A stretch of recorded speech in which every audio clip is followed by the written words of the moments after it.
আসসালামু আলাইকুম। আপনাদের সবাইকে এই চ্যানেলে স্বাগতম।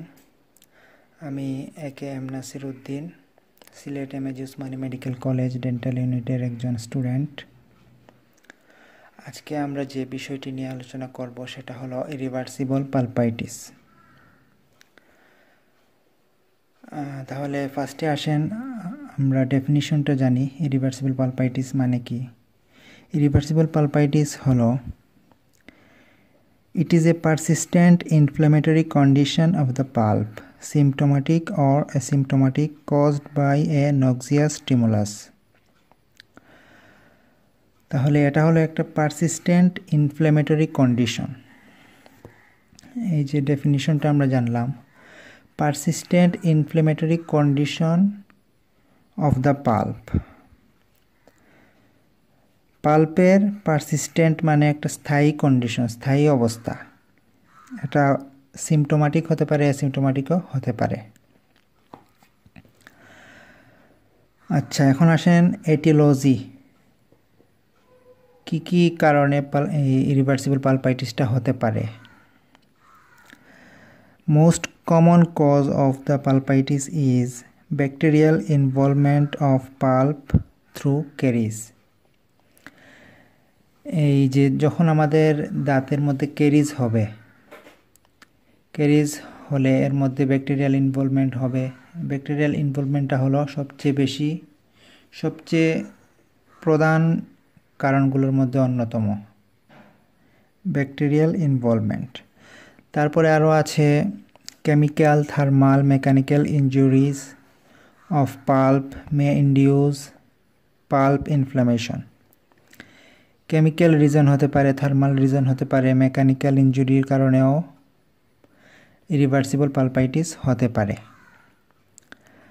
আবার যখন আমরা যে রিভার্সিবল পালপাইটিসটাকে আনট্রিটেড অবস্থায় রেখে দিব, তখনও কিন্তু এই রিভার্সিবল পালপাইটিসটা ইরিভার্সিবল পালপাইটিসে কনভার্ট করতে পারে। তাহলে আমরা এখন এটিওলজিটাও জানলাম ইরিভার্সিবল পালপাইটিসের। কি ফার্স্ট কারণ হলো ব্যাকটেরিয়াল ইনভলভমেন্ট। ক্যারিজের মাধ্যমে যখন ব্যাকটেরিয়াল ইনভলভমেন্ট হবে তখন ইরিভার্সিবল পালপাইটিস হবে। আরও কিছু কারণ আছে, আমরা পড়লাম। এখন আসেন সিমটমস বা লক্ষণ। কি দেখে আমরা এটা ডায়াগনোসিস করতে পারবো যে এটা ইরিভার্সিবল পালপাইটিস?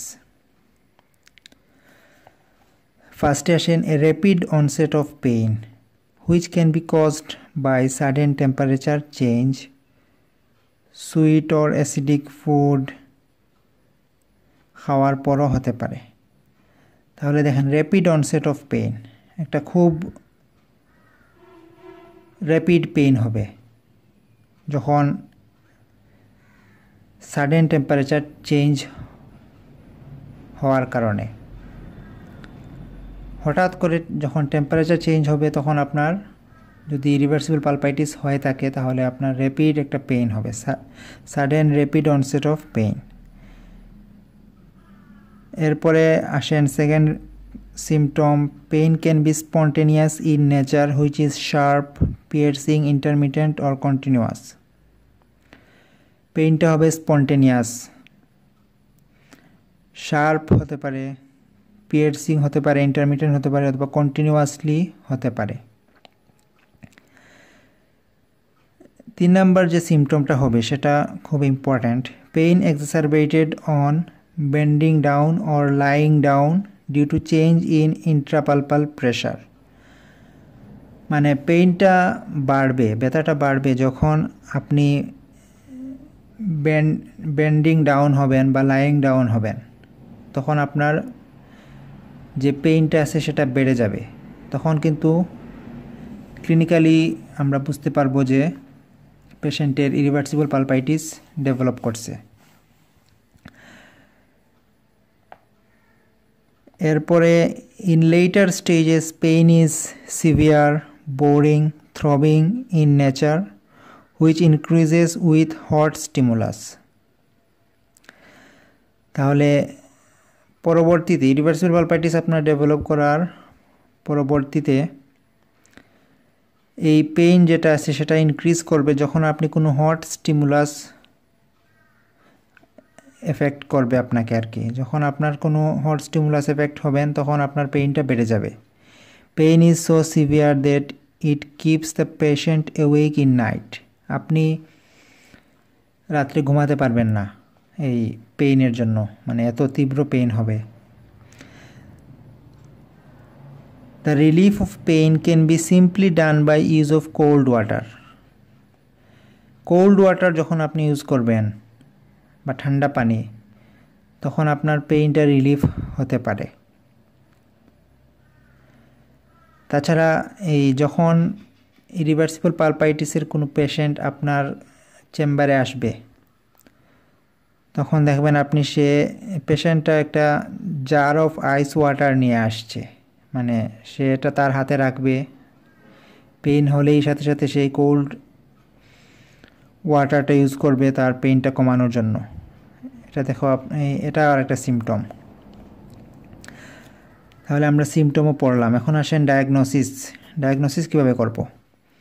ডায়াগনোসিস করার জন্য আমাদের কিছু পয়েন্ট আছে, পয়েন্টগুলো এই যে খাতায় লিখে রাখছি আমি। ফার্স্ট পয়েন্ট হলো ভিজুয়াল এক্সামিনেশন অ্যান্ড হিস্ট্রি। ফার্স্টে আমাদের ভিজুয়ালি এক্সামিনেশন করতে হবে এবং প্রপার হিস্ট্রি নিতে হবে পেশেন্টের কাছ থেকে।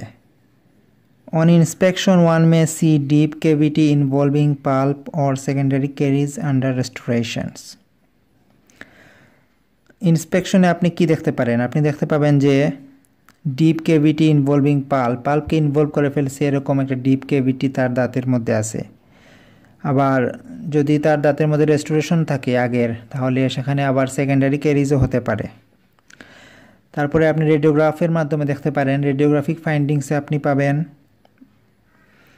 ক্যারিজ পাবেন। Periapical area shows normal appearance but a slight widening may be evident in advanced stages of pulpitis. তারপর আসেন পারকাশনের মধ্যে পাবেন টুথ ইজ টেন্ডার, পারকাশন টেস্টে টেন্ডারনেস পাবেন। কেন টেন্ডারনেস পাবেন?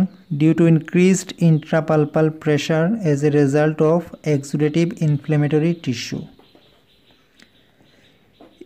ইন্ট্রাপালপাল প্রেশার বাড়ার কারণে সেখানে এক্সুডেটিভ ইনফ্লেমেটরি টিস্যু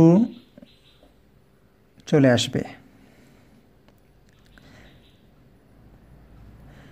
এছাড়াও ভাইটালিটি টেস্টের মাধ্যমে আপনি ডায়াগনোসিস করতে পারেন। থার্মাল টেস্ট, সেখানে পাবেন hyperalgesic pulp response more readily to cold stimulation than for normal tooth, pain may persist even after removal of irritant.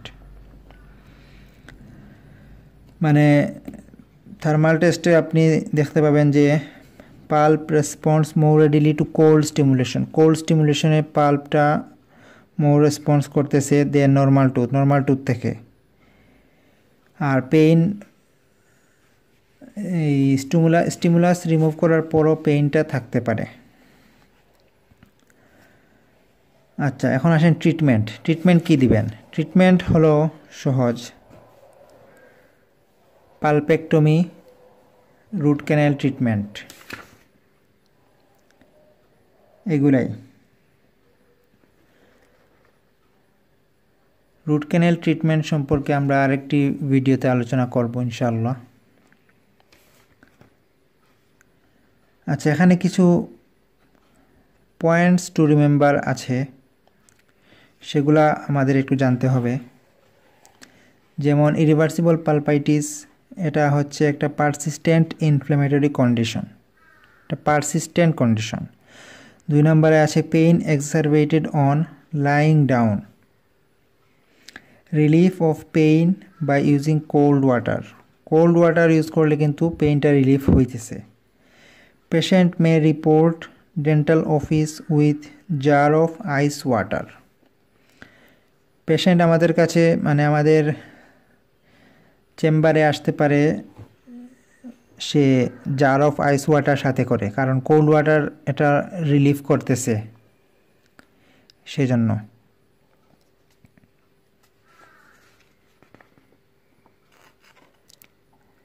তাহলে আজকে এতটুকুই। পরবর্তী কোনো ভিডিওতে আমরা আর একটা টপিক নিয়ে আলোচনা করব ইনশাআল্লাহ। এই ভিডিওটি ভালো লাগলে আপনারা লাইক কমেন্ট করুন এবং আপনাদের বন্ধুদের সাথে শেয়ার করুন। আসসালামু আলাইকুম।